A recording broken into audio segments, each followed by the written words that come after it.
Mr. Deputy Speaker, sir, may I, with your permission, intervene and say a few words in regard to the various matters that have been discussed.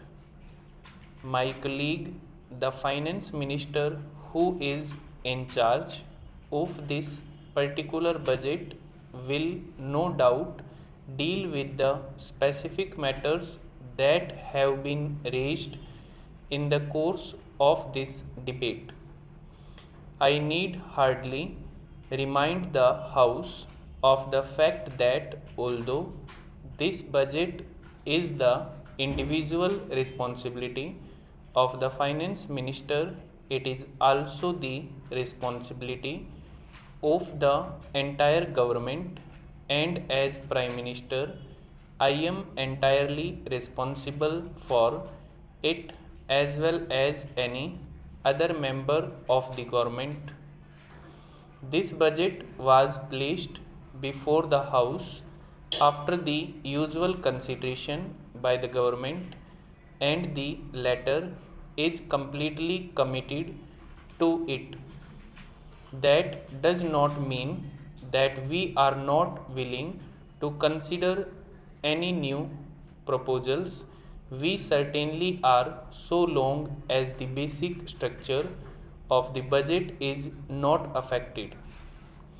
My friend, the Honorable Professor Shah, pointed out various difficulties in the way of a debate here and in the way of consideration of the budget proposals.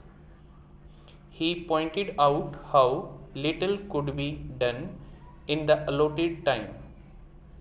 I am in complete agreement with him in this matter. If there are any practical proposals which would enable us to give more time for the consideration of these problems, either formally or informally, I am quite sure that the Finance Minister will gladly consider them.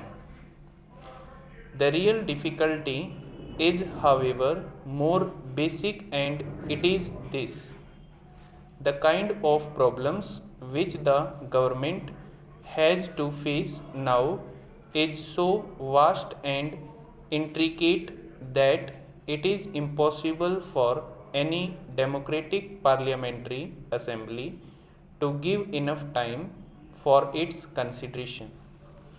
It is just a question of time. This is not a new difficulty.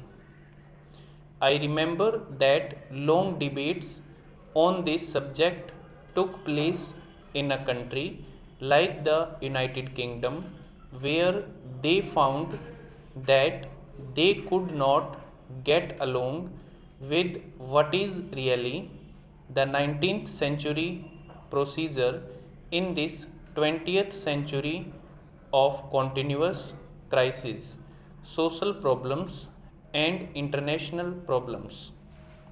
So, even parliamentary procedure in the United Kingdom has gradually changed, and many matters are left more to the committees than to the House itself. Usually, a principle is decided by the Houses, and its working out is left to committees. The House cannot find time to consider everything. That is a difficulty inherent in the situation. Over.